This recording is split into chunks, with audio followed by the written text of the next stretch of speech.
Ya. Vamos a ver como temas dentro del curso de hoy, lo que significa primero la prevención de riesgos mineros. ¿Ya? Vamos a ver parte de la normativa legal, eh, sobre todo en nuestro entorno, ¿no? También veremos los sistemas de gestión de seguridad. Después entenderemos un poco más a profundidad lo que es el I+C, la gestión de riesgos. También vamos a ver qué herramientas de seguridad se aplican para el control y prevención de pérdidas. Luego vamos a ver los EPPs, los equipos de protección personal que se utilizan para las tareas dentro de la actividad. Veremos también temas de emergencia, respuesta a emergencias, algo muy propio de las tareas mineras, que son el conocimiento de la roca, el macizo rocoso. Y al final daremos una conclusión sobre el liderazgo en tema de seguridad en la actualidad. Como antecedente quiero mencionar que ya pues conociéndose nuestra tradición histórica como mineros peruanos, nosotros pues desde mucho antes de que de repente los vecinos países desarrollábamos la actividad minera, ¿no?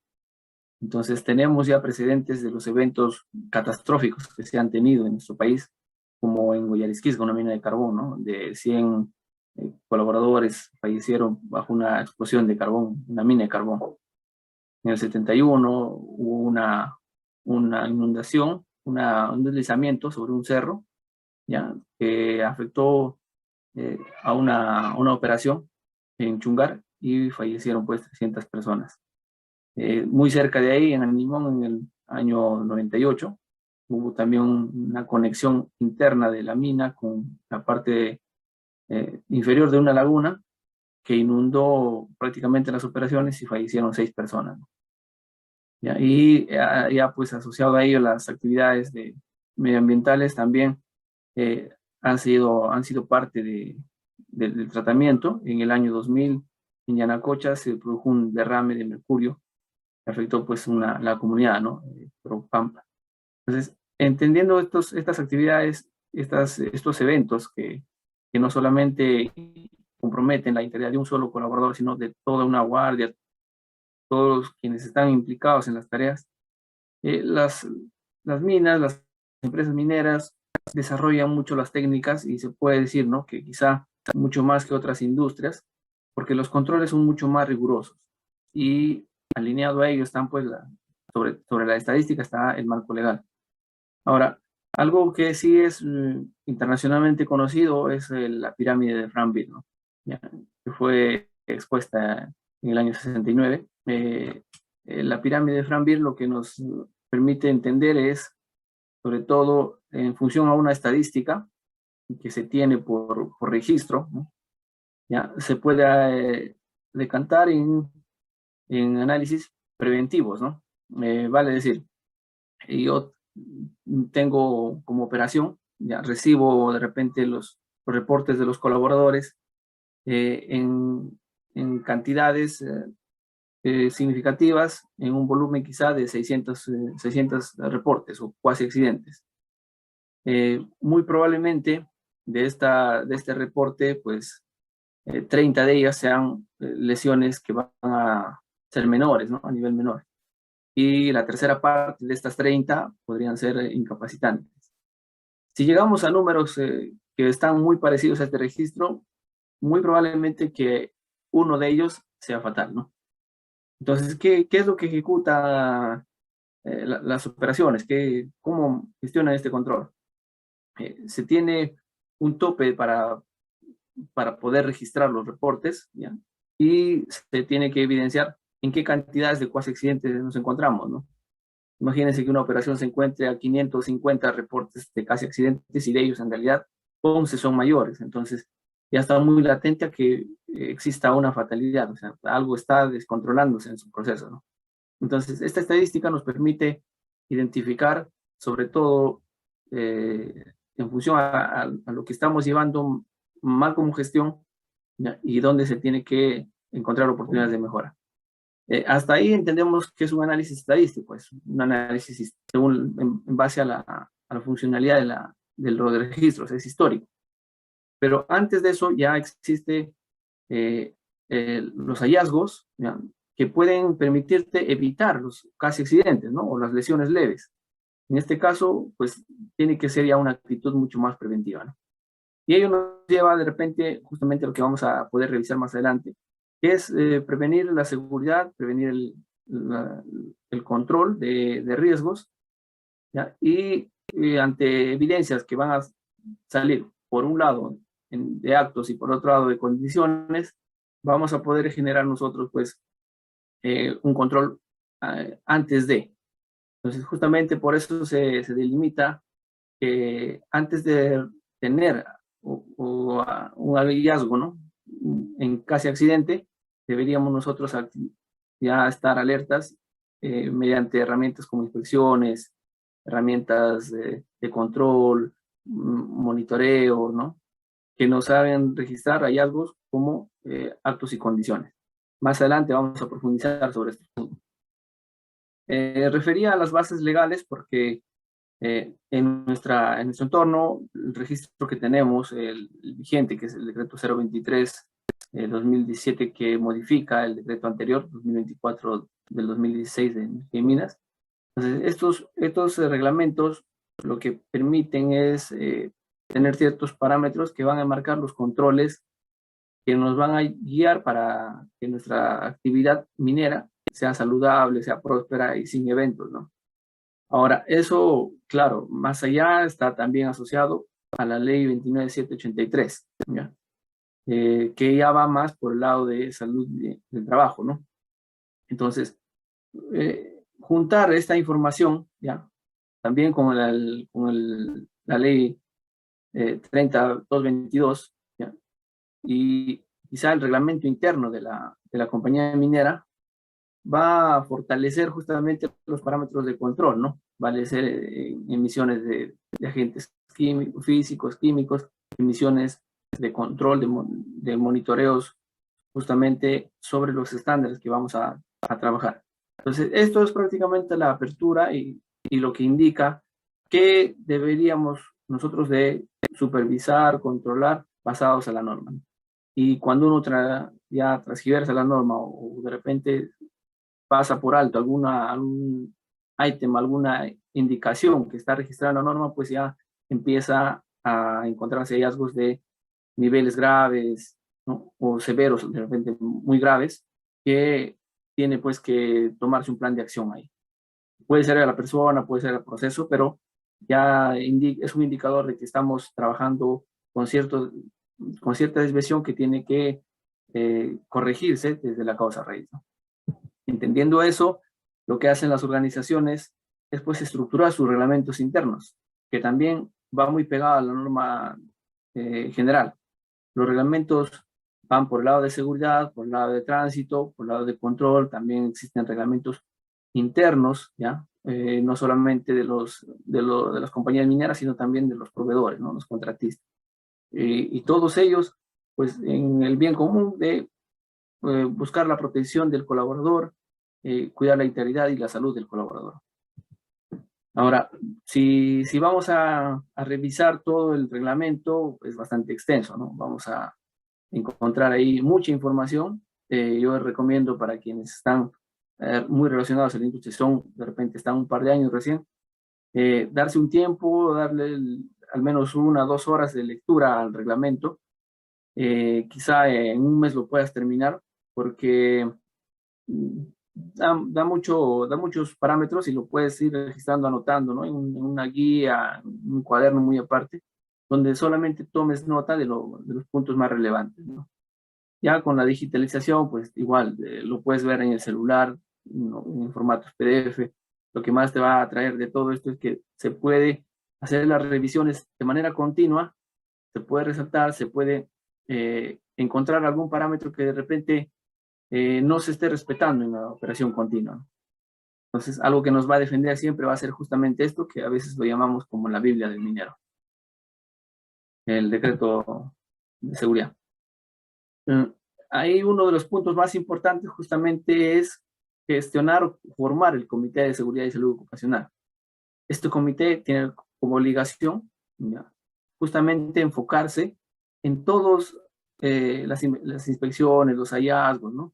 En función del bien sobre la salud del colaborador. El comité está formado, lo llaman también paritario, justamente porque viene de par en par, porque en una parte justamente debes representar a los colaboradores y por otra parte debe representar a a la empresa, ¿no? Al titular minero. Entonces, al representar una parte del empleador, que es quien obliga de repente a cumplir ciertas funciones, ¿no? Para la cual el colaborador se ha contratado, por la parte de los colaboradores o trabajadores, pues también hay una obligación de responder y respetar a las obligaciones que se tiene dentro del marco legal. Entonces, justamente este comité es muy importante para hacer inspecciones, para hacer revisiones sobre los procedimientos, para participar de investigaciones de eventos, ¿no? De accidentes. Y es también responsabilidad que se actualice, ¿no? O sea, tiene que formarse mediante votaciones, elecciones que son internas y tienen que ser ya escritas, registradas en un acta para que puedan responder pues ante una fiscalización cómo se está gestionando las operaciones en una unidad, ¿no? Por parte ya de la minera, es parte también como una obligación generar un sistema de seguridad, ¿no? O sea, tener un sistema de control de riesgo. Para empresas grandes ya lo tienen integrado, no solamente en temas de seguridad, sino también lo integran con calidad, lo integran con medio ambiente, con otras ramas que quieren mejorar, ¿no? En el caso de la gestión netamente en seguridad, pues se basa mucho a las normas vigentes, ¿no? Tenemos también que pequeñas empresas mineras estructuran de poco a poco, porque implementar un sistema de seguridad no es tan sencillo como de repente coger de una mina similar, ¿no? Y alinearse a lo que ya se conocía. Es un poco es mucho más trabajoso porque cada mina tiene sus riesgos particulares. Entonces, donde tiene que concentrarse todas estas actividades, justamente son un estudio previo, ¿no? Y el tiempo estimado que para en realidad ejecutar este tipo de implementaciones, pues van a tardar, ¿no? Si lo quieres hacer de manera bien específica, te puede demorar quizás hasta 2 o 3 años, ¿no? Si ya tienes una base, tienes profesionales y lo están haciendo de seguimiento continuo, te puede demorar menos de un año. Pero mucho va a requerir del recurso que se tenga, las competencias de los profesionales, la experiencia, para que puedan aportar con toda la estructura que va a necesitar el sistema. Ahora, una vez que sea implementado, no basta que quede en papel, ¿no? O que quede publicaciones y como una carta de presentación, no. Lo que se tiene que hacer es ya empezar a trabajar y esto es dinámico. Y también se puede modificar y mejorar, hacen planes de seguridad mucho más estructurados y ahí ya tiene que entrar pues toda la organización, no solamente uno o dos líderes que han gestionado el sistema, ¿no? Así se tiene que estructurar bien con el fin también de evitar accidentes. Eh, También adicional, como para poder fortalecer eh, el control de riesgos, lo que hacen algunas mineras es generar reglas principales, ¿no? De cero tolerancia. Que dice lo mismo en la norma, con otras palabras más sutiles, pero aquí lo dice ya con términos más sencillos y directos, ¿no? Como no operar sin autorización. O sea, es un término muy fácil de memorizarse. Entonces, todo colaborador nuevo, sea de proveedor, contratista minero, o sea de la empresa, el titular, ya, a pesar que sea visitante, tiene que conocer estos puntos principales, que pueden ser 10, 5, dependiendo de los riesgos críticos de la mina, y que fácilmente se te va a quedar, ¿no? Lo ponen ahí en la entrada de la mina, lo ponen de repente a un costado del pórtico de la bocamina, pero se te queda grabado porque son pocos puntos que asocian mucho a lo más recurrente de eventos en la mina, lo más crítico, ¿no? Un ejemplo, en esta mina, por decir, esta mina tiene fatalidad por control de soplo, pero esto de repente no puede ser familiar para otra mina no lo podría conocer, o sea, su actividad no es recurrente para este tipo de riesgos, ¿no? Entonces, ¿qué es lo que pasa? Que en esta mina ya ha existido eventos porque los tajos han tenido filtraciones de agua, ¿no? Han tenido demasiada inestabilidad y han cedido, ¿no? cuando se refiere a soplo, ya pues para los mineros que conocemos es pues relave o carga mojada que empieza a ceder y como un alud, ¿no? Como un huaico, pero de interior mina que te puede afectar. Eso al entender que es algo muy grave, ¿no? Entonces deberíamos, el que se inserte en esta operación, lo tiene bien claro de que una regla de oro es justamente no faltar estos controles, ¿no? Y estos controles van a ser pues justamente las barreras, ya lo que propiamente se aplica para evitar el soplo. Esto, como les digo, puede no ser visible en otra unidad minera, puede que en otra unidad minera sean otros que no estén acá también. Entonces, mucho va a depender de los riesgos asociados y críticos de la operación, de cada operación. Adicional a estas herramientas, también viene pues ya la parte de valores que se van a tener que aplicar, ¿no? Valores enfocados al nivel de seguridad. O sea, ¿por qué no debería tener accidentes? Justamente porque debo aplicar los siguientes valores, ¿no? Como puede ser este caso del ejemplo: integridad, respeto, compromiso, trabajo en equipo, reconocimiento. ¿Y por qué? Me pregunto, ¿por qué tiene que haber valores para yo no comprometer la seguridad de mis compañeros? Justamente porque al yo enfocarme, así como una organización, porque estos valores pueden ser diferentes a los valores que se gestiona de manera corporativa, o pueden ser los mismos, ¿ya? Mucho va a depender de cómo está estructurando la organización, pero lo que va a imponer aquí es que justamente se ponga en práctica los valores para que se vuelva una cultura. Es lo que esperan todas las organizaciones mineras, que todos se alineen y se formen, sea una filosofía de vida, la integridad, el cuidado de los colaboradores. Si pensamos que de repente la estadística nos va a apoyar y nos va a acompañar y de momento nos puede pasar un accidente, es porque no estamos llevando un norte, ¿no? Entonces las organizaciones estructuran todo un plan estratégico, ¿ya? Y ahí ya viene la parte de visión, misión, el lema, que voy a tener que estructurar, y justamente los valores aquí pues van a ser siempre fomentados, ¿no? Inclusive para cuando te dan la inducción te dicen, estos son los valores que tenemos que aplicar. Sin embargo, en el proceso ya te toman una evaluación, y la evaluación mucho va a depender de de justamente lo que te han difundido, ¿no? Si en el momento te han expuesto y te han indicado que los valores son la parte fundamental y son tres, ¿ya? Y te preguntan, ¿no? ¿Cuáles son los valores para nosotros evitar accidentes, ¿no? ¿Cuáles son los valores dentro de la política de seguridad de la organización? Y como son fáciles de entender, fáciles también de interpretar, porque no te dicen al pie de la letra que lo respondas, ¿no? Simplemente que lo resumas. Ahora, pasemos a revisar otra herramienta que es la política. La política ya viene a ser un poco más extendida, porque justamente enmarca desde la parte más robusta, que es la cultura, ¿no? En prevención, ¿no? Las prácticas saludables, ¿ya? Hasta la parte legal, ¿no? Cumplimiento de las normas, cuidado de los colaboradores, cuidado de la seguridad, la salud y el medio ambiente. Entonces, la política puede ser 1 hasta 10 puntos que te van a referir sobre el objetivo que tiene la organización. Entonces, si toda organización tiene una política, prácticamente lo que va a hacer es que todo colaborador participe de similar forma con esa misma política, ¿no? O sea, lo adhiera, lo sienta como propio a la política. Y justamente esto te va a permitir que lo empieces pues te sientas identificado con la cultura de prevención que tenga la organización. Hablemos de otro aspecto importante, que en este caso es el I+C. Es no solamente conocido en minería, sino en otras industrias, y también refiere pues a la identificación de peligros, evaluación de riesgos y controles, ¿no?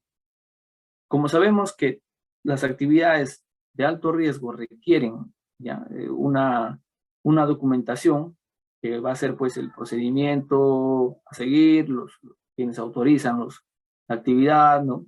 Va a estar asociada de repente a una capacitación y va a ser firmada por los responsables de operación. Entonces va a requerir ese PETAR, ¿no? Que es un permiso escrito de trabajo de alto riesgo. Ahora, se tiene que identificar todos los riesgos asociados dentro de la tarea. Y justamente ponemos en práctica el IPRC porque es una metodología sistemática, ¿no? Y a la vez ordenada para evitar riesgos, evitar que se generen los accidentes. ¿Ya? Es quizá la más significativa que se utiliza en la industria. ¿Ya? Y lo que hacemos justamente es lo que propiamente especifica, ¿no? Primer punto, observo, y al hacer la observación, identifico los peligros. En ese momento podría enumerar los peligros, ¿no? Podría decir que en mi tarea existen 5 o 6 peligros. ¿Ya? Y el segundo punto es evaluar riesgos, o sea, qué tan crítico, hacia qué me podría llevar la exposición ante ese peligro, ¿ya? Y esa evaluación puede ser no solamente de los 5 peligros, puedo yo tener 5 riesgos, puedo, al contrario, ¿no? Podría yo tener de los 5 peligros que he observado, podría diversificar los riesgos, ¿ya? Que podrían ser 8, 10, dependiendo de qué peligro estoy evaluando, ¿ya? Y en el momento de generar los controles, justamente hago qué barreras debo implementar para que este riesgo no sobrepase, ¿ya?, mi integridad y que yo continúe con mi trabajo de manera segura, ¿no? Justamente lo que su nombre indica es lo que prácticamente responde a la actividad que vamos a realizar. Entendamos también aquí la terminología de lo que es peligro, ¿no? Para muchos que entramos de repente a la industria los primeros meses, ¿no? Nos hablan mucho de la terminología.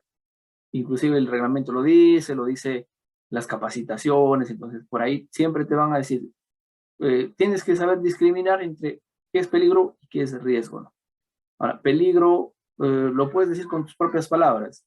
Muchos que no son tanto de memorizar términos, dicen, no, peligro es todo, ¿no? Peligro es todo, claro. Es todo que existe, pero peligro no podría ser un objeto si no se mueve, ¿no? Peligro no podría ser un carro si el carro está quieto, está de repente, nadie lo está operando. Entonces, hasta ese momento no es peligro, ¿no? Todavía se convierte en peligro cuando alguien lo opera. Volviendo a la conclusión de lo que refiere la norma, ¿ya?, es una situación o característica intrínseca de algo capaz de hacerte daño, ¿no? No solamente a las personas, sino también a los equipos, al proceso, al ambiente. ¿Ya? Entonces, está muy bien cuando dicen que el peligro es todo, ¿ya? Sin embargo, no es todo que esté quieto, ¿no? Es todo, es energía, es un objeto, es un material, mientras sea pues movilizado, sea operado por alguna persona, ¿ya? Hasta cuando se encuentre un tractor, por decir en un ejemplo básico de maquinaria minera, un cargador frontal, es un peligro mientras sea operado por algún colaborador, pero mientras se encuentre detenido y tenga todas las condiciones de seguridad, ¿no? Tenga los tacos, tenga puesto bien un bloqueo de conos, ¿no? Esté bien iluminado, entonces no se va a convertir en peligro, ¿no? No porque netamente exista. Entonces entendamos muy bien que esa descripción de decir que es todo nos deja muy, muy sueltos, ¿no? Hay que entender que es cualquier cosa que por sí misma, ¿no?, genere pues un evento, ¿no? Existen 3 tipos de peligro. Uno que es visible, ¿ya?, que lo podemos advertir, como el ejemplo del cargador frontal, se puede ver, ¿no? Que cuando ya tú entiendes que alguien lo está operando, pues ya entiendes y por sí te alejas, ¿no? Respetas la distancia. Existen también los peligros ocultos, ya, que no los vemos, no lo percibimos, eh, que podría ser de repente algo que, eh, si nos vamos al mismo ejemplo del cargador frontal, ¿ya?, podría ser que este equipo tenga un recalentamiento y nadie lo esté identificando, ¿no? En el caso más común de la minería es pues la roca escondida, o sea, la formación de bloques que están ocultos, ¿no?, que no se observan, ¿ya?, pero que los vas entendiendo cuando ya pasan a encontrarse en desarrollo, ¿no? la formación de un bloque de roca que está a punto de desprenderse. No lo ves, no lo has percibido en el momento del desate, lo has tratado de hacer caer y al final no has podido, pero al fin, después de un tiempo, luego de un tiempo, por gravedad empieza a ceder, empieza a formarse y ya se convierte en un peligro en desarrollo, ¿no? Y tenemos que eliminarlos. Ahora, ¿para qué pensar que los peligros ocultos siempre van a existir? Eso de repente nos lleva al resumen de que los accidentes ocurren así de al azar. Hoy por hoy no es así. Ya existe un estudio donde los profesionales en la geomecánica, pues en el ejemplo del caso de Roca, ¿ya? ¿Por qué este peligro oculto de formación de bloque podría sorprenderte, podría caerte? ¿Ya? Porque justamente existe ya una área especialista, existen los supervisores que tienen que conocer la identificación de bloques, la formación, que tienen que estudiar, ¿no? Tienen que hacer mapeos, tienen que entender, interpretar la formación de cuñas, y también existe pues el área que ya supervisa, ¿no? Que es la parte operativa, la parte de seguridad, supervisa que exista un sostenimiento apropiado. Entonces, estos peligros, a pesar de su existencia, que están ocultos, son eliminados con un control, ¿no? Con un control de estabilidad, de sostenimiento. En el ejemplo del cargador frontal, decimos que no es peligro mientras esté detenido. Claro, y puede ser un peligro oculto cuando pueda tener un recalentamiento que nadie lo ha identificado. Pero ¿quién tiene que identificar ese recalentamiento? Pues justamente es por el lado de mantenimiento, ¿ya? Quien hace la supervisión, el control de mantenimiento periódico, que puede ser semanal, ¿no? O también por el lado del operador, o sea, el operador si sabe identificar bien el indicador de temperatura del equipo, entonces va a entender qué es lo que está pasando, ¿no? Si por ahí hay un cable suelto, mientras no exista mantenimiento, no exista la inspección periódica, pues va a seguir siendo oculto. Lo que debemos evitar es justamente que estos peligros sean identificados en su momento, ¿no? Ahí es donde de repente deberíamos nosotros de reconocer y justamente aplicar el IPC. Ahora, estos son la clasificación de peligros según según cómo los percibimos, ¿no? También hay otra clasificación que son pues el peligro físico, ya que vamos a empezar a detallar brevemente, en el caso del ruido, de la radiación, ¿no? El estrés térmico, es el calor, la vibración. También existe el peligro químico, que son pues las sustancias corrosivas, las sustancias tóxicas, los polvos, los gases de incendio. También está el peligro biológico, que van a ser los hongos, eh, los, las bacterias, ¿no? Sobre todo en operaciones donde exista madera, emposamientos de agua, aquí se van a dar, ¿no? Los peligros mecánicos, que son las maquinarias, los equipos móviles, el ejemplo básico que hicimos pues del cargador frontal. Entonces, por este lado, pues estos son los peligros mecánicos, los eléctricos, que contienen energía viva de energía eléctrica, los cables, ¿no? Los transformadores, los tableros eléctricos. Los peligros ergonómicos son pues ya la relación que se tiene tanto en el colaborador con la actividad, ¿no? Con la tarea. En el ejemplo que vemos aquí en la imagen, vemos pues cómo se manipula madera. La madera se utiliza en mina para actividades muy especiales, ¿ya? Se trata de evitar el consumo de madera, pero todavía existen operaciones que lo realizan y requiere pues de un manipuleo cuidadoso, ¿no? Estar capacitados en manejo de carga y herramientas también especiales, ¿no? Que se tienen que aplicar. Si no conocemos, no entendemos de este tipo de trabajo, pues es un peligro que podría ocasionarnos una enfermedad ocupacional, como puede ser la lumbalgia, ¿no? Una mala postura de carga, ¿no? Algo que podría lesionarnos no solamente en un periodo pequeño, sino de por vida, ¿no? Pasemos ahora a entender, ya que hemos revisado los peligros, pasemos a revisar los riesgos, ¿no? Los riesgos son pues propios de toda actividad. No habría riesgo si desde de repente la concepción, ¿no? Cuando una persona, una mujer está dando a luz, está sometiéndose a un riesgo, ¿no? Su salud, su integridad, está sometiéndose a un riesgo. Entonces, desde ese momento entendemos que el riesgo existe, ¿ya? En las decisiones que tomamos en nuestro día a día, ¿no? El riesgo existe, pero ¿de quién depende medir el nivel de riesgo? Justamente de quien toma la decisión, ¿no? Quien toma la decisión de caminar, salir, tomar un taxi o tomar un bus. Entonces, de esa persona que somos nosotros mismos, depende la decisión del nivel de riesgo al cual me voy a exponer. Los riesgos a nivel financiero, ¿no? Voy a hacer un préstamo al banco, voy a invertir en un ahorro en cierto negocio, entonces ese riesgo que voy a asumir, ¿ya? Para saber pues que algo voy a tener que ganar, ¿no? Beneficiarme de algún momento. Entonces el riesgo asociado a las decisiones, al número de decisiones, es muy propio también de las actividades mineras, ¿no? Es por eso que a veces decimos que los eventos se dan entre un cruce de un acto subestándar y una condición subestándar. Entonces, podría existir la condición subestándar, pero el acto va a depender pues de la decisión de la persona.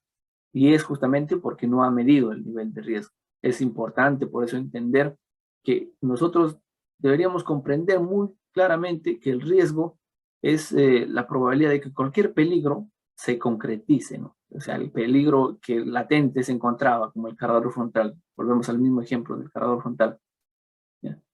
Que lo opera una persona. Entonces, la decisión de operar una persona que no está capacitada para este tipo de manejos, pero en algún momento ha operado un taxi en la calle y piensa que es lo mismo operar un taxi, operar un cargador frontal y decide someterse porque no está evaluando el riesgo, ¿no?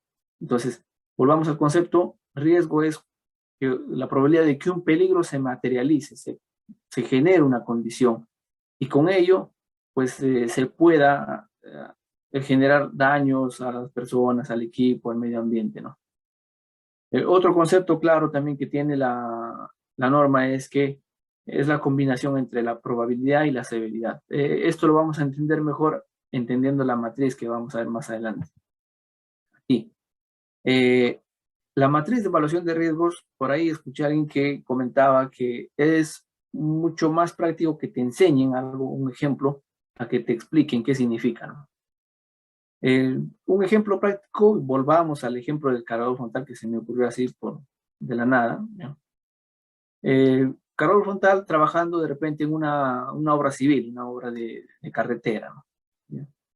Entonces, si estoy en la posición del colaborador, ¿no? Del operador que no conoce nada de manipuleo de cargador frontal, sin embargo le van a dar la tarea de estar como vigía, estar como ¿no? Las personas que sueltan la pala, la paleta para decir pase y pare.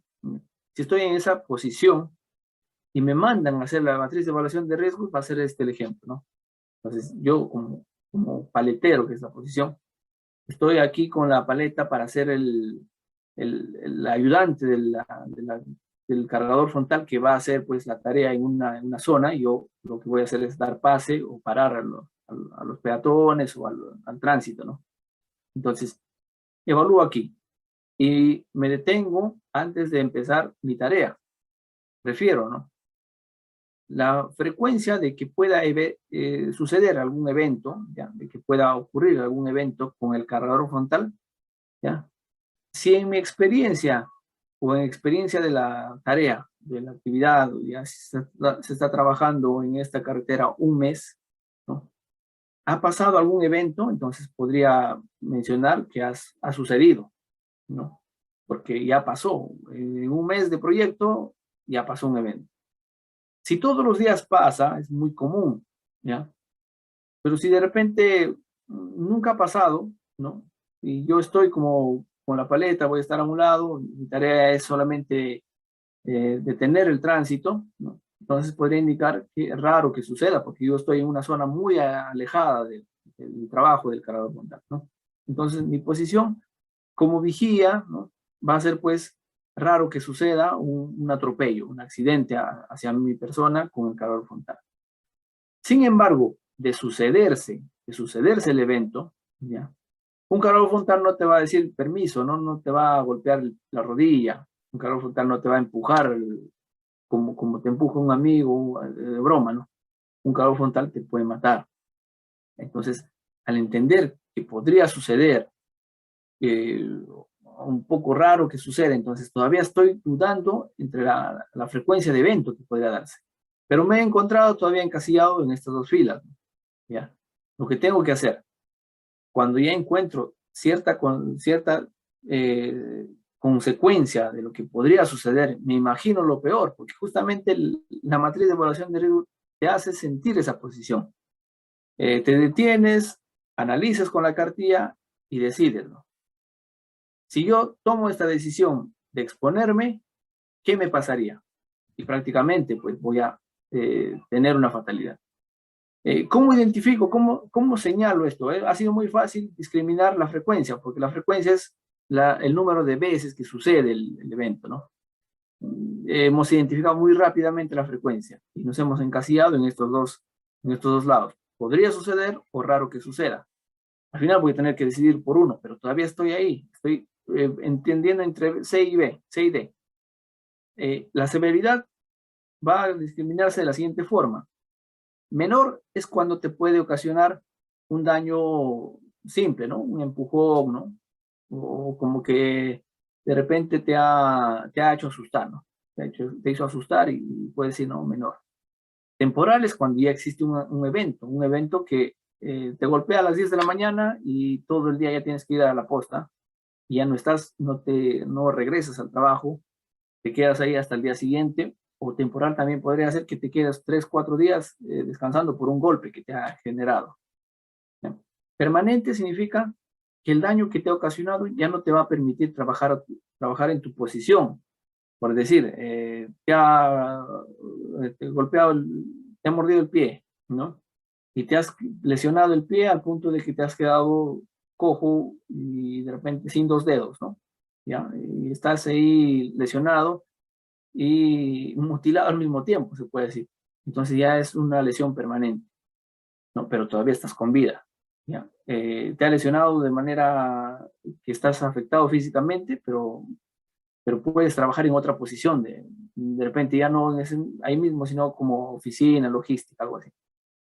Y fatalidad ya es cuando existe una muerte, hasta una muerte, o sea, ya se ha perdido una vida. Catastrófico es cuando son 2 o más vidas, ¿no? Entonces, a ese nivel de severidad vamos a tener que analizar nuestra situación crítica, ¿no? Si vuelvo al ejemplo, estoy haciendo la tarea de señalización, vigía con la paleta, y el cargador frontal está trabajando a 50 metros de mi posición.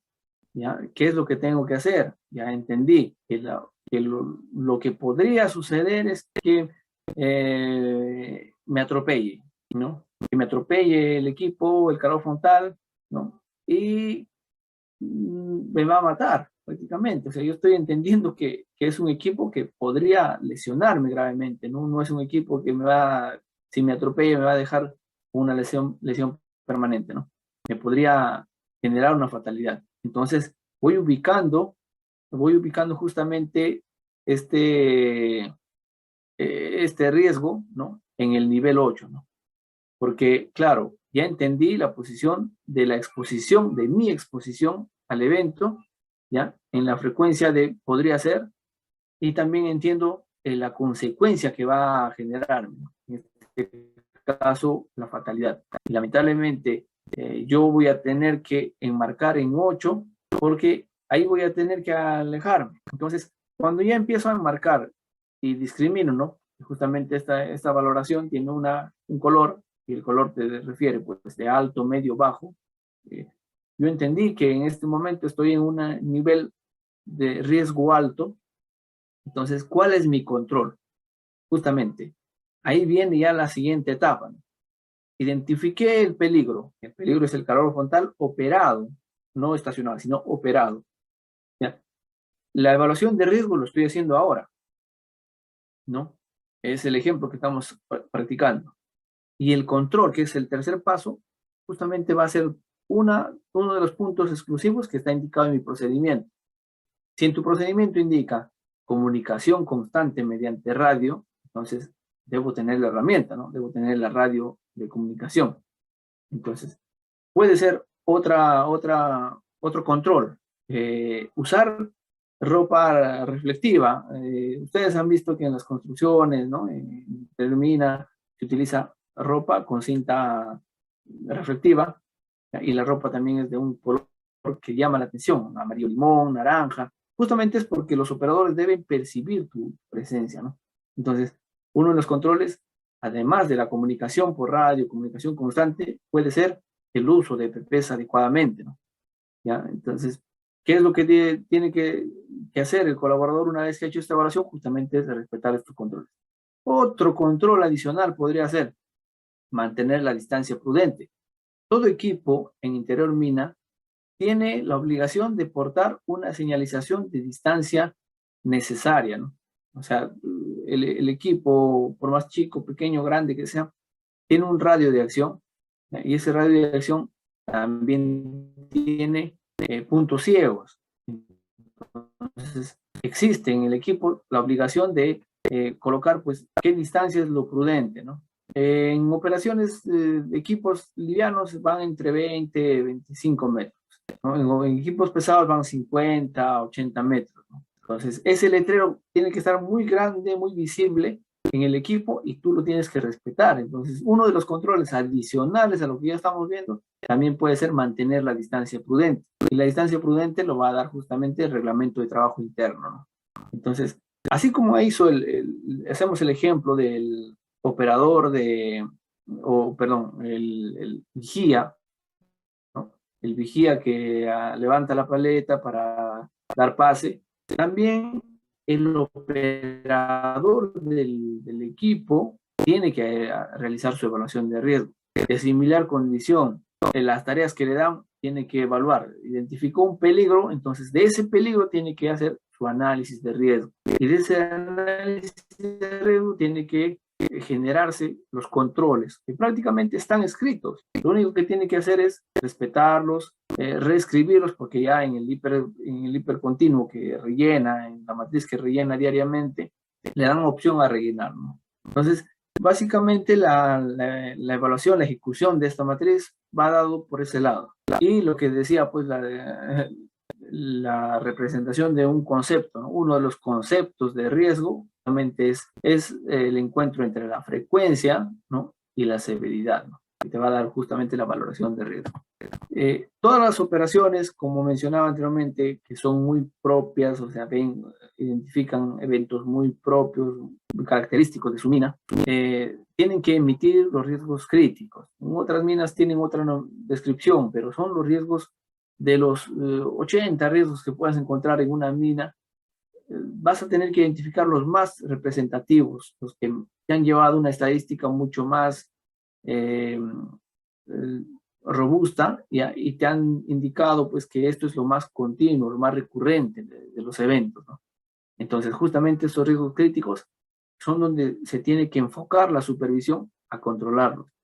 Y pueden estar muy asociados, o sea, en una tarea, en una sola tarea puedes encontrar los 8 riesgos, o sea, los más críticos podrías encontrar en una sola actividad, ¿ya? Entonces ahí pues ya se debe mandar personal especializado que conoce muy bien de la actividad, supervisores que tienen la competencia de controlar los riesgos, personal que ya ha sido entrenada, ¿no? Y sobre todo tienes que tener la cuadrilla de emergencia. Entonces, aquí ya se tiene que estructurar mucho más para este control de riesgo. No siempre van a ser 8, podrían ser en una mina 10, en otra mina podrían ser 15, ¿ya? Va a depender mucho de los eventos, de la información que se tenga en la estadística, ¿no? Y ya entendiendo un poco de que los peligros existen y sabiendo de que existe también un riesgo que tendríamos nosotros que gestionar para controlarlos, ¿ya? Entonces, acá mostremos pues cuáles son las barreras de control para evitar que este peligro se concretice, que se materialice, que el riesgo te genere un evento, ¿no? Y que al final termines en accidente. Entonces, las barreras de control son 5, ¿ya? Van desde las más blandas a las más duras, ¿no? Las más blandas son pues las que fácilmente se pueden eh, eh, desdoblar en controles eh, no rígidos, ¿no? al contrario de las barreras duras, las barreras rígidas, que son ya pues las que te van a afectar de manera de reemplazar la actividad, de eliminar el peligro, ¿no? Justamente vamos a hacer el ejemplo, ¿no? Se entiende mucho mejor cuando lo llevamos a algo práctico. Volvamos al caso del cargador frontal, ¿ya? Que tiene que hacer una actividad de traslado de carga, ¿no? Si quisiéramos eliminar el peligro, ya, este peligro del manipuleo de cargador frontal, pues fácil, ¿no? Lo que vamos a hacer justamente es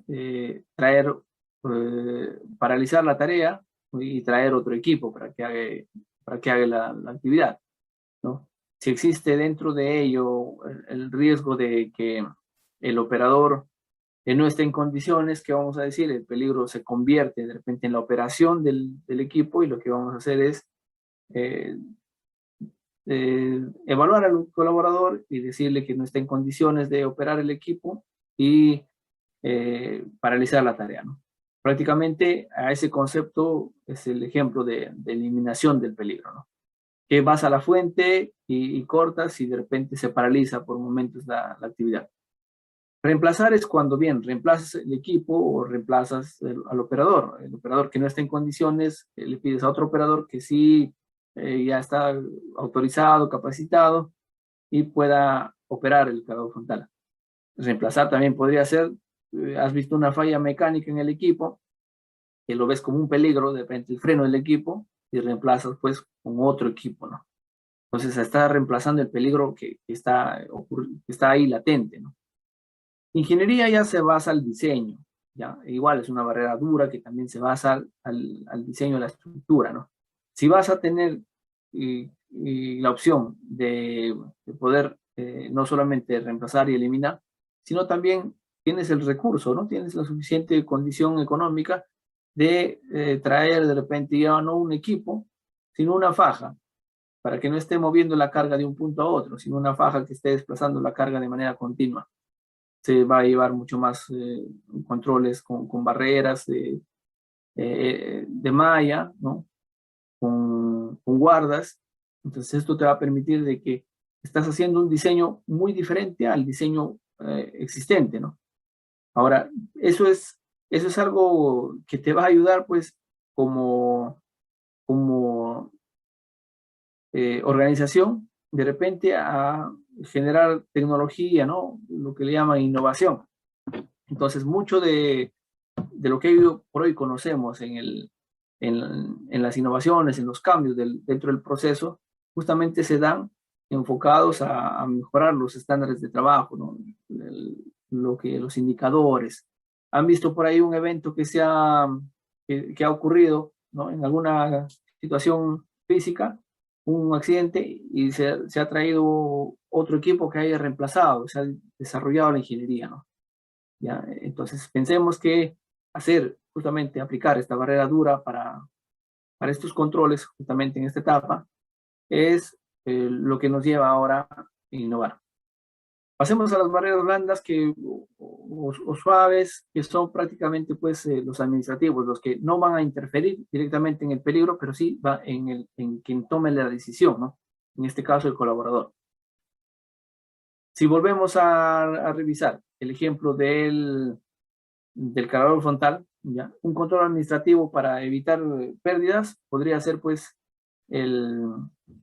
una señalización, ¿no? La señalización que se tiene para donde te identifican, te advierten que hay un equipo en movimiento. Esta señalización es una comunicación. Otro podría ser justamente la herramienta que hemos visto en el ejemplo, el caso de la matriz hiper C continua. Entonces esta matriz lo que hace es darte información, darte unos parámetros de seguimiento, ¿no? Donde se identifican, se registran y es documentado. Al existir este registro documentado, lo que vas a generar pues es una información administrativa, ¿no? Una estadística. Entonces, todas las herramientas de información visible, las herramientas de gestión las señalizaciones, las cintas, son herramientas administrativas, ¿no? O sea, son controles administrativos. Los EPPs, por el lado, quizás son la última barrera que prácticamente no te van a ayudar mucho, ¿no? No va a ser tan significativo, porque igual, si un cargador frontal viene sobre ti y a pesar que estés con todos los EPPs, eres vulnerable, ¿no? O sea, los EPPs son la última barrera que prácticamente no te van a ayudar en mucho, podrían mitigar el impacto, ¿ya? Podrían reducir el impacto, pero cuando el peligro es mucho más leve, ¿no? Por decir, te cae una herramienta a los dedos del pie y justamente estás con las botas de seguridad, ¿no? Entonces no te va a hacer nada porque la caída de una pequeña herramienta pues no tiene consecuencias graves, ¿no? ¿Ya? Pero sí un cargador frontal en el ejemplo que estamos viendo. Entonces los EPP son la última barrera que prácticamente te van a solo mitigar el impacto, ¿no? Entonces lo que esperamos nosotros en estas barreras de control es específicamente evitar los incidentes, los eventos. Ahora, ¿qué es un incidente? Para nosotros hay que entender que los incidentes también existen, ¿no? Que son cualquier suceso, ¿no? Cualquier evento ocurrido en el área de trabajo, ¿ya? Que puede o no culminar en pérdida, ¿no? Un incidente involucra un accidente, porque un accidente sí termina en pérdida, lo vamos a ver más adelante. Pero un incidente podría no, pero ha sucedido. ¿Ya? Podría no terminar en una pérdida, pero por ahí, el ejemplo del carro frontal. El carro frontal se fue contra un lado de la roca o se fue contra un lado y por poquito me atropella, casi se viene por ahí. Entonces, no me hizo nada, pero queda registrado como un incidente porque podría haberme lesionado, ¿no? Podría haberme ocasionado lesiones graves. Entonces, un incidente justamente es un evento no deseado que puede o no terminar en pérdida. Y que involucra los accidentes, que por su lado sí terminan en pérdida. Entonces, si quisiéramos definir los accidentes, justamente son los eventos no deseados que sí terminan en pérdida, una lesión, en una incapacidad, en una pérdida en el proceso, ¿no? Una interrupción del proceso. Y pueden ser clasificadas pues entre leves, incapacitantes y mortales, ¿no? Entendemos muy bien ya lo que se refiere cuando ya es mortal, ¿no? Cuando es leve también entendemos que no es, es significativo, pero no me va a tener algo mucho más permanente. Ahora, eh, esta matriz de causalidad de accidentes justamente se analiza, ¿ya? Para control de pérdidas, de eventos, ¿no? Lo que hacemos aquí es entender por qué suceden los accidentes en mina. Estamos viendo fotografías de eventos que son pues propios de una operación minera, ¿no? Con una persona distraída, se acerca mucho a un equipo en movimiento, ¿no?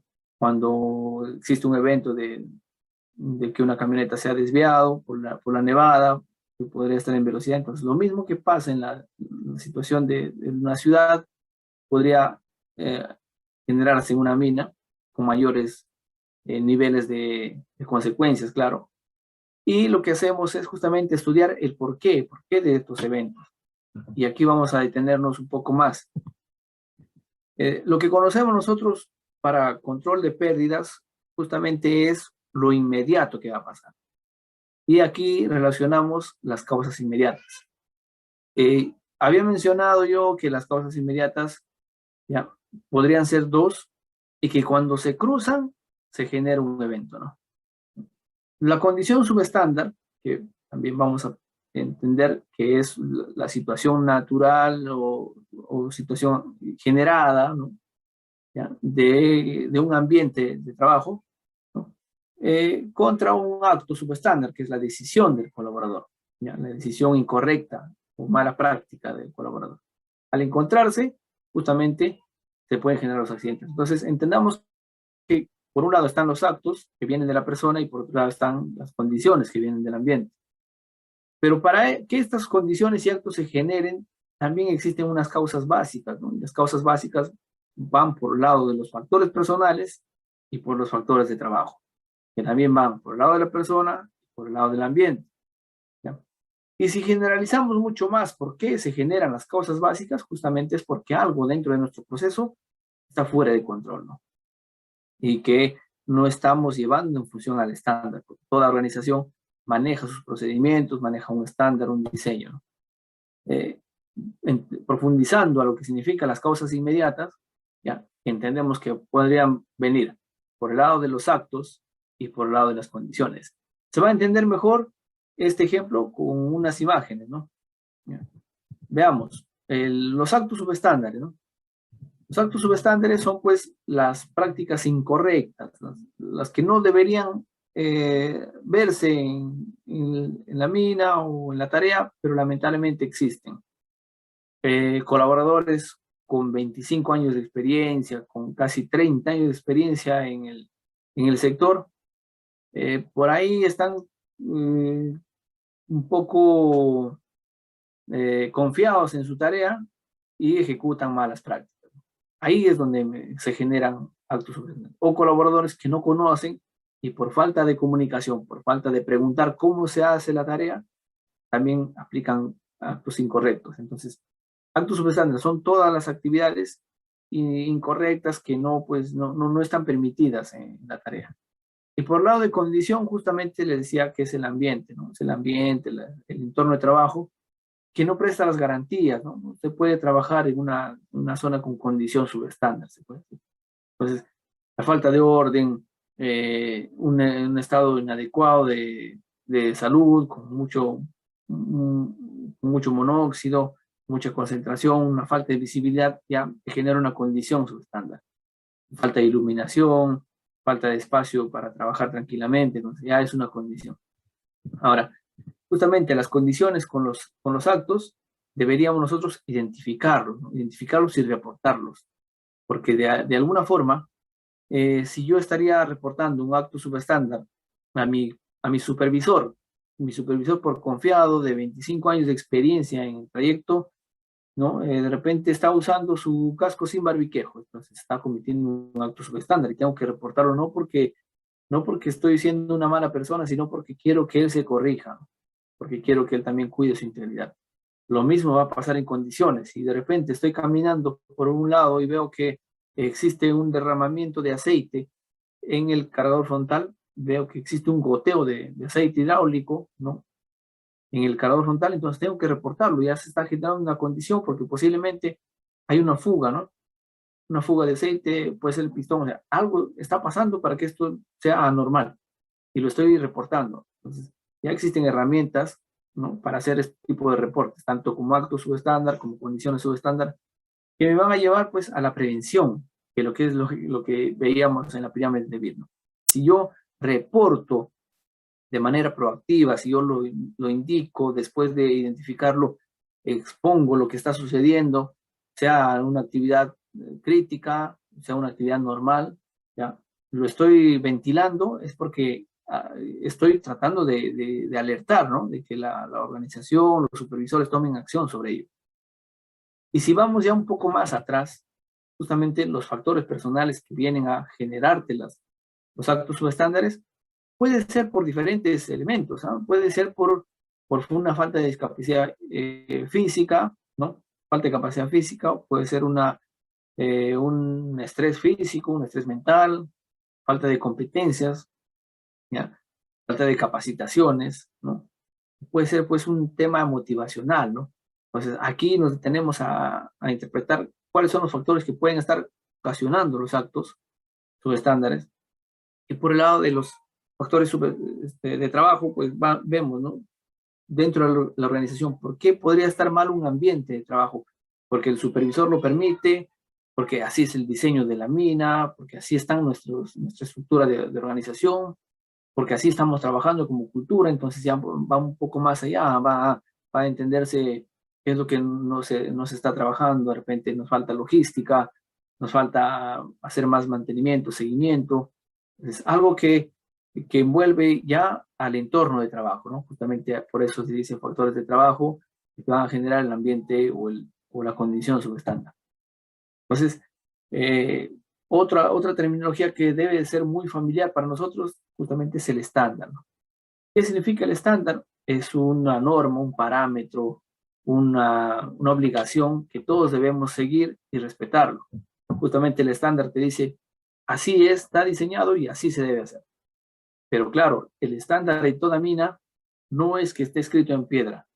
El estándar puede modificarse. Existen organizaciones donde cambian de dueño, cambian de gestión y se implementa. Claro, el estándar tiene que mejorarse año tras año, revisión tras revisión, ¿no? Y el estándar en parámetros de control, seguimiento. Si algún momento en la minería se hacían disparos 3 veces al día, ya pues ya han estandarizado de que no, solamente se debe hacer 2 veces al día al final de guardia, ¿no? Entonces, esos estándares, esos controles van mejorando para que justamente se prevengan los accidentes, los eventos. Ya vimos las láminas de los ejemplos sobre los actos y condiciones subestándares. Veamos ahora otras herramientas de control en seguridad, ya que puedo decir son los 5 puntos de seguridad. Otras adicionales son las órdenes de trabajo. Toda supervisión tiene la obligación de darte una orden escrita. El supervisor agarra un formato y si no le has entendido, tiene la obligación de hacerte un croquis. Atrás o bien en la parte de adelante tiene un espacio donde tiene que hacerte un croquis de cómo se va a realizar el trabajo, el paso a paso que tienes que realizar. Si ya tienes un PET o un procedimiento escrito de trabajo seguro, ¿no? Para asociarlo a la tarea, ¿no? También, por otro lado, tenemos los checklists, que son las inspecciones de los equipos, ¿no? Que son diarias, son por obligación diarias. Tenemos los ICAs, que son incidentes de condiciones y altos subestándares. En otras minas se dice habla fácil, se reportan con otros nombres, ¿no? Tenemos otras herramientas de prevención que son las inspecciones. Estas inspecciones, pues, son las que te permiten registrar ya, hallazgos y dar claridad sobre qué es lo que se tiene que corregir en específico y qué plazo de control, el responsable y el plazo de control, el plazo para el levantamiento, ¿no? Los OPTs son las observaciones planeadas de trabajo ya, que son también recurrentes, que se van a enfocar más allá sobre la actitud de la persona, ¿no? Sobre la actitud, sobre la tarea, también se llaman, o tienen otros nombres como los ORTs para el tema de actividades ya en función a las decisiones del colaborador, ¿no? Entonces, veamos que estas herramientas también, todas enfocadas desde el punto de vista de prevención, nos ayudan a tener control sobre nuestras actividades. Ahora pasemos a revisar lo que son los equipos de protección personal. Pues veamos algunas imágenes. Lo básico para toda instalación minera van a ser pues, el casco, el protector de cabeza con el zapato de seguridad. Hay una diferencia bastante significativa entre los equipos de protección personal de mina y de superficie, ¿no? Que van, pues, sobre todo en la iluminación, porque en socavón no hay iluminación y tienen que ir, pues, ya con una lámpara a batería, ¿no? También el agua es otro elemento significativo y por eso que en minas se utiliza botas, ¿ya? Y en superficie se utiliza solo zapatos, ¿no? Zapatos de seguridad. El diseño de los cascos, los protectores que encontramos hoy por hoy, pues van enmarcados a una norma internacional, ¿no? El IRAM 3620. ¿Ya? Entonces, estos cascos o protectores que tienen un diseño, tienen que tener de repente esos parámetros de control para ser certificadas y comercializadas, ¿no? Los lentes de seguridad, que no solamente pueden ser de un solo diseño, pueden ser con malla, ¿no? Mica, para el sol, protecciones UV, o sea, ya existen en el mercado diferentes EPPs para protección de la vista. Para la protección de la audición, pues están también los tapones auditivos, están las orejeras, ¿ya? Que te van a reducir en impacto más o menos en 25, un poco más decibeles promedio, ¿no? ¿Ya? Eso es lo que te reduce de ruido que se emana. Ahora, nosotros tenemos claro de que los límites máximos permisibles de exposición en ruido de las personas, pues a 8 horas van a ser 85 decibeles. Eso es casi una pregunta muy común en las partes de de control, porque la norma nos indica que no debemos exponernos, ¿no? A 8 horas en el trabajo. Hay tareas que duran menos, claro, ¿no? Que duran de repente a 6 horas, 4 horas, pero el rango que manejamos es ese. Ahora, si tenemos un ruido intenso, ¿ya? Un ruido que hace de repente lo significante que podría generarnos, bueno, lo que se hace es que se protege con ambos, ¿no? Tanto con las orejeras como con los tapones auditivos, y tienes que sumarle ahí. Si le has quitado 25 decibeles al ruido, le sumas los otros 20, 25 decibeles que te puedan permitir el otro elemento de protección al oído, ¿no? Entonces, ya pues ahí veríamos nosotros de que la exposición de las personas en el cuidado de su sistema auditivo, pues va como obligación por la parte de la supervisión, por parte de los colaboradores, ¿no? Quienes están revisando, inspeccionando cómo está realizándose la tarea. Si por ahí encuentran que un colaborador expuesto a mucho ruido, en lugar de usar los tapones auditivos, no usa nada, ¿no? O de repente está usando algodón o papel higiénico, pues ya está empezando a infringir la norma, ¿no? Está desviándose ya de su obligación, ya está cometiendo un acto subestante. Entonces ahí mismo se toma acción sobre la actitud del colaborador, se toma acción sobre lo que está implementándose, porque también se trata de que cuando este colaborador, después de un periodo de trabajo, pues deba salir del área de trabajo, deba retirarse en las mismas condiciones que ha ingresado, ¿no? Y ya no debería fallar de repente el sistema auditivo que no le permite escuchar pues en casa, ¿no? Los respiradores, que son ya más para proteger la inoculación de agentes químicos, ¿no? Eh, y biológicos a la vía respiratoria, ¿no? En este caso, ya en el mercado existen filtros de diferentes capacidades, ¿ya? Filtros de carbón, filtros para gases, ya y bastante ergonómicos también, que te permiten la flexibilidad, ¿no? Ya no te hacen mucho daño. Entonces, hoy por hoy tenemos nosotros en el mercado pues, la opción de elegir qué respirador y qué filtro voy a poder usar en mi tarea. Otras ropas especiales y son justamente para el soldador, ¿no? Para las personas que trabajan en filtración de agua, donde hay mucha presencia de agua, ¿ya? Los zapatos, como vimos, eran zapatos siempre con punta de acero, ¿ya?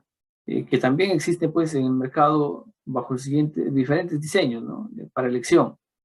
Igual los guantes para diferentes tareas, unos que podrían permitirte la manipulación de los dedos de manera directa, otro pues que de repente son un poco más rígidos, un poco más toscos, que tienen mayor vida útil también. Lo especial para trabajos en altura, ya se puede decir que son pues los arneses, ¿no? Porque justamente los arneses de protección de caídas te sirven pues para evitar, ¿no? Que una persona que trabaja a desnivel caiga pues y se accidente.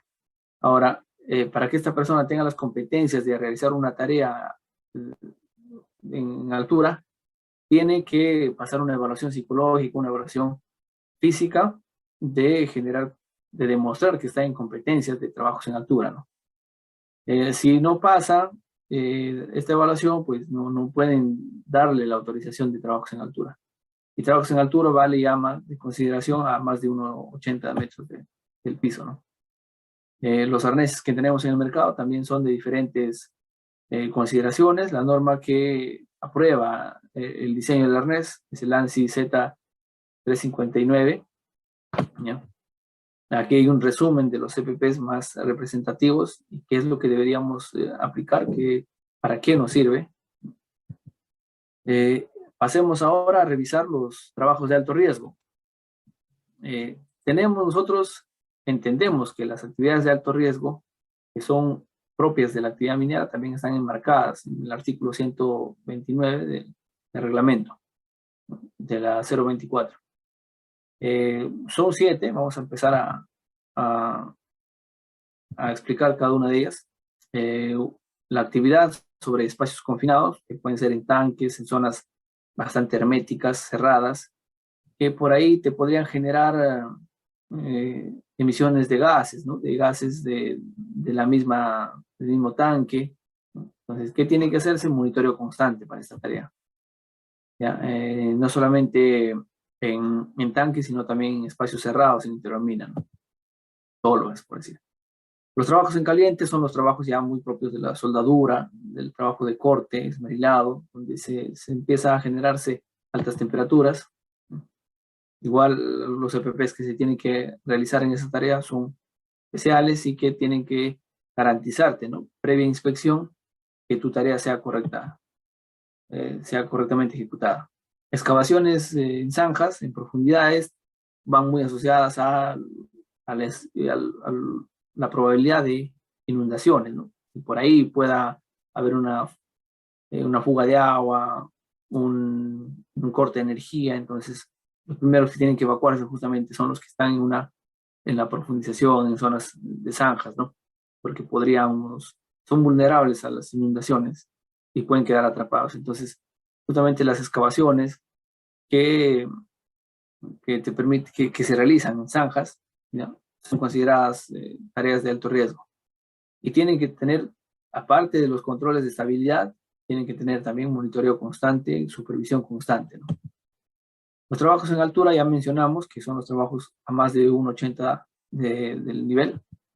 ¿Ya? Tienen que aplicarse con EPPs de criterios específicos, vale decir, ¿no? Los arneses, la línea de anclaje, la línea de vida, ¿no?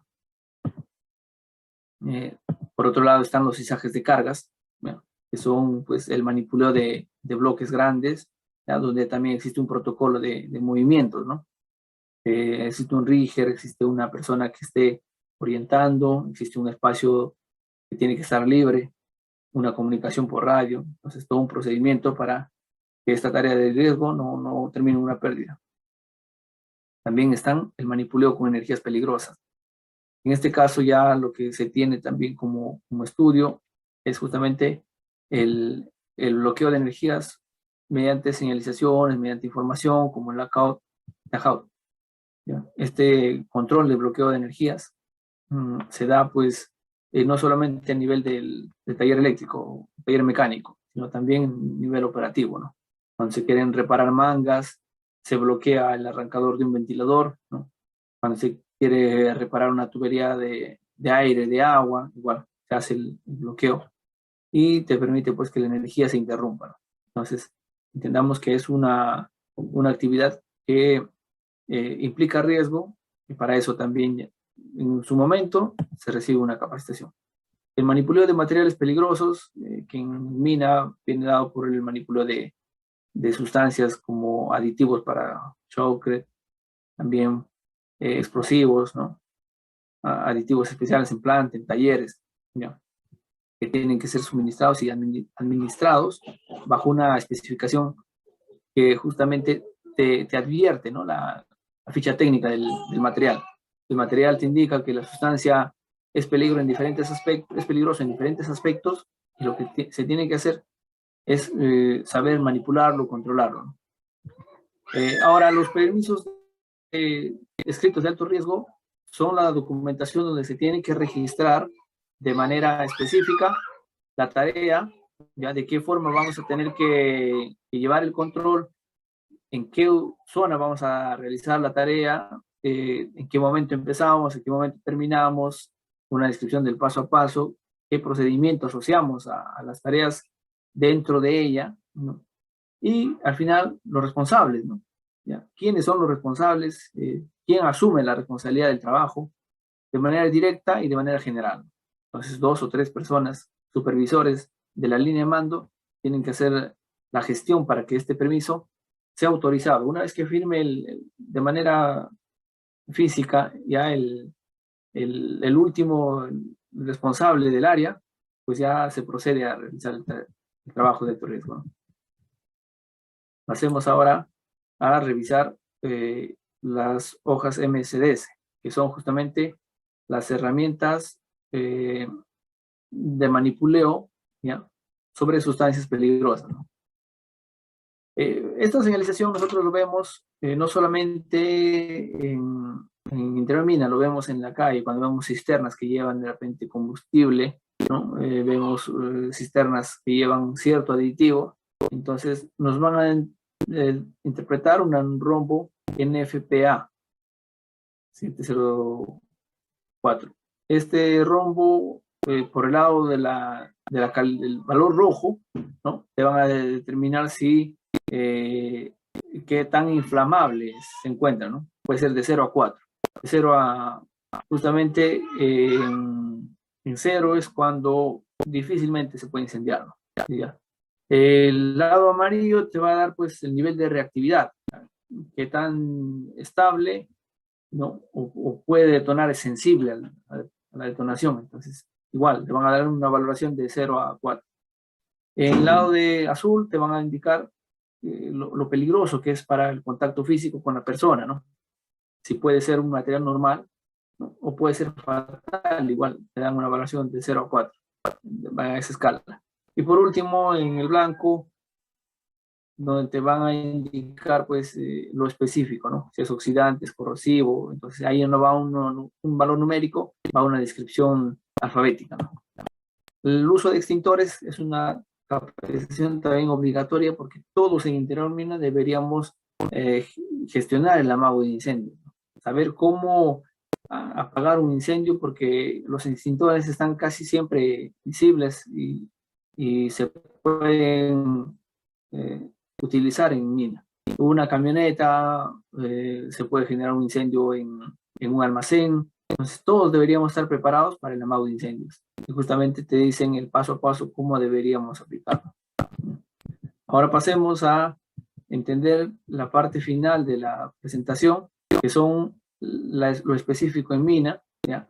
Que por un lado viene en la generación de los gases naturales de mina o gases de la combustión interna de la mina, gases de la respiración de las personas, gases de la formación, ¿no? De la expulsión, ¿no? De la voladura, ¿ya? Y cuando la voladura de ser una sustancia física material pasa a ser una energía, pues también emite gases, ¿no? Entonces, los gases en minas son unos agentes que deberíamos controlarlos de manera considerable. Ya la norma te exige que revisemos la ventilación, ¿no? Que es la velocidad de aire que se pueda permitir desde el ingreso hasta la salida, que se coberture el aire necesario de las actividades en mina, ¿no? Y que también a su vez sea monitoreado en función al uso, ¿no? Y para esto pues existe un área específica que es el área de ventilación, existen profesionales en el conocimiento que se especializan y entienden muy bien cuál es el diseño de ventilación de una mina, ¿no? Cuál es la modificación que se puede implementar, el circuito de aire, el mejor aprovechamiento del aire fresco, ¿no? Y el mejor uso para poder proyectar una operación saludable, ¿no? E imagínense que a no poder controlar este elemento vital o este elemento peligroso en mina, al no poder llevar control sobre la dilución de estos gases, ¿ya? Te pueden generar gaseamientos y hay muchos eventos en mina que justamente suceden por asfixia, ¿no? Intoxicación, por falta de oxigenación, que son catastróficos en algunos casos, que también son mortales, 1 o 2 personas podrían ser sometidos a estos gases, ¿no? Y que también te comprometen pues la integridad de todos los colaboradores. Si una persona sobrevive a un gaseamiento, pues no está sano así al 100%, ¿no? De alguna forma tiene repercusiones porque los gases se han quedado de repente impregnados en la salud, tanto en un daño psicológico, ¿no? Como un daño pulmonar, ¿no? Entonces pensemos en que el control sobre estos gases, cuyos parámetros están bien definidos en la norma también te indica, ¿no? ¿Cuándo es los límites máximos permisibles, ¿ya? En temas de monóxido de carbono, ¿no? ¿Cuánto es lo máximo que se tiene que, que registrar en la mina? Si tú estás subiendo esos parámetros, prácticamente estás trabajando en condiciones subestándares, ¿no? A lo que íbamos como comentario. Entonces, justamente el ambiente no debe generarse esa condición. Si tú estás con una medición sobre estos límites máximos permisibles en gases nitrosos, ya pues debes interrumpir la tarea y estás justamente aplicando una de las barreras de control, ¿no? Pensemos en todo caso que ya existen herramientas digitales, ya existen monitoreos con herramientas para dar luz verde a la apertura de trabajo, ¿no? En el IPRC de control continuo, ya justamente existe pues un punto donde te indica que deberías registrar la lectura de tus indicadores. Pero otras minas suelen utilizar pizarras, ¿no? Donde registran qué lectura de gases que de estos agentes han arrojado según la inspección del supervisor, ¿no? Del líder que está en la labor, teniendo claro que esta herramienta de lectura digital es pues una herramienta que tiene que recargarse, ¿no? Tiene que llevarse de manera calibrada la mina. No puedes confiarte de repente en un equipo que no solamente lo has tenido ahí. Todo equipo necesita una mantenibilidad, necesita un registro, una inspección previa antes de ser utilizada, ¿no? Como les decía, el anexo 15 del reglamento te indica estos parámetros para poder respetarlos y te indica poder las aplicaciones que tú debes tener. Sobre todo, pues, está en la oxigenación, ¿no? En generar aire fresco para diluir este tipo de concentración de gases. Una información muy elemental justamente es el no permitir el ingreso en horarios de disparo.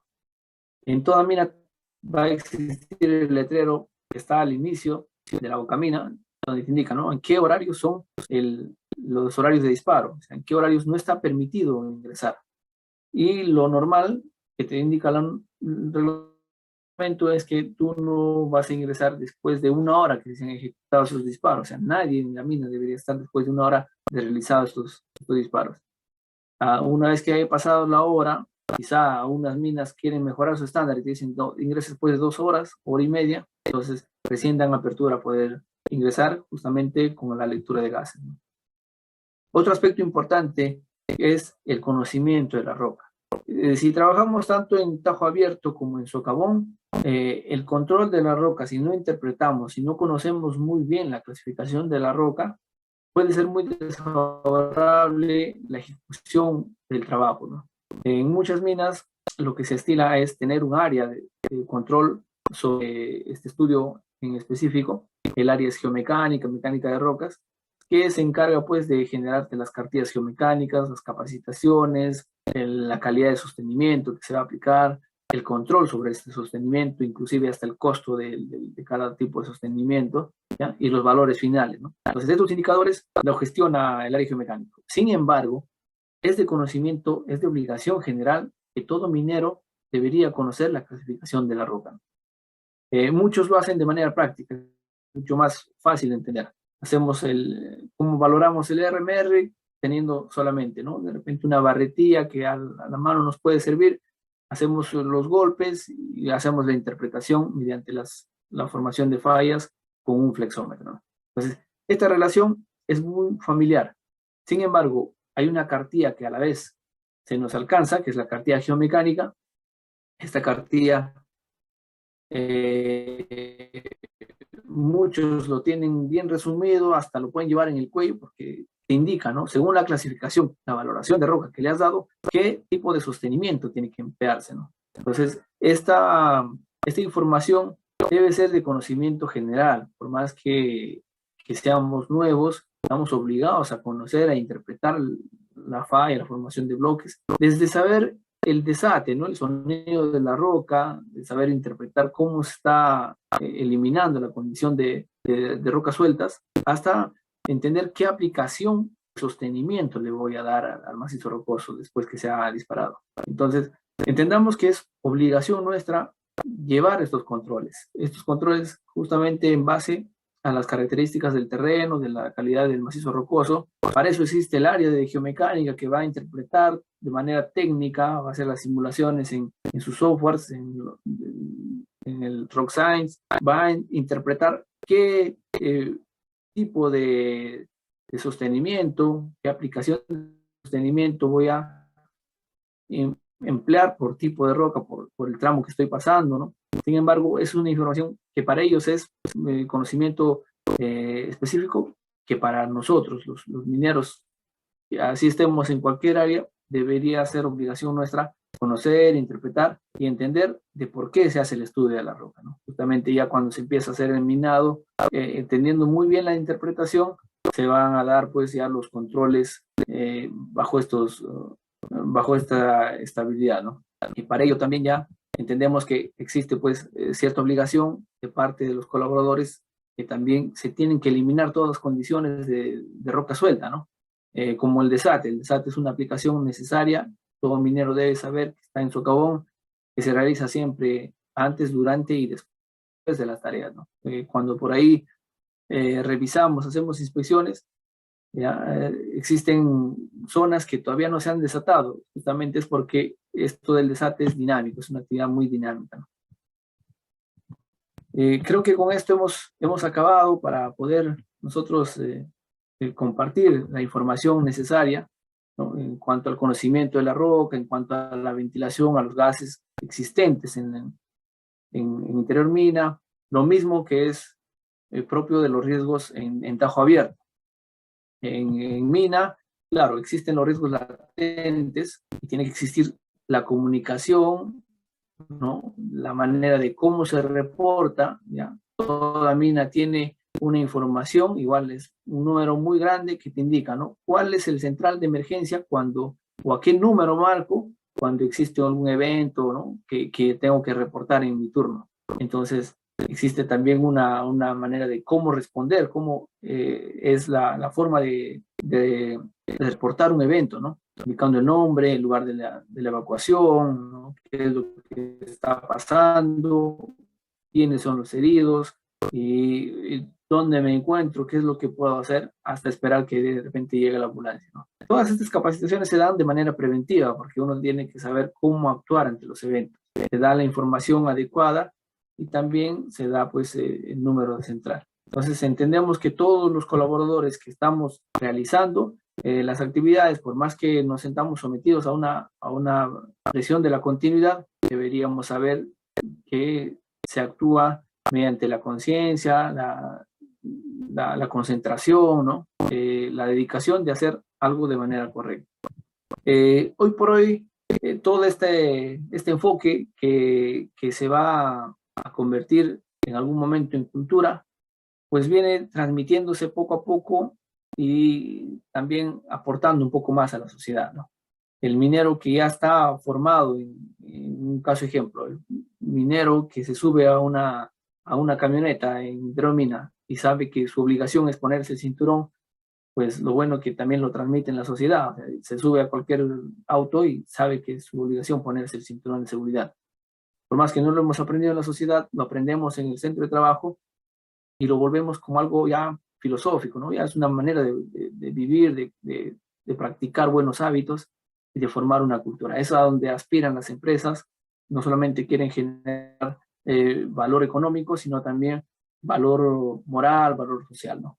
Y saber, por último, como un comentario final, es que todas las actividades que se realizan en Interior Mina, todas las tareas que implican nuestras actividades, pues solamente van a depender de la decisión de quien las ejecuta. Y si en este caso nosotros como colaboradores mineros, como supervisores, estamos inmersos a tomar decisiones de momento y decidir, ¿no? Sobre qué actitud tomar en una tarea, pues depende de nosotros la integridad no solamente nuestra, sino también de nuestros colaboradores, ¿no? Sería todo, Luis.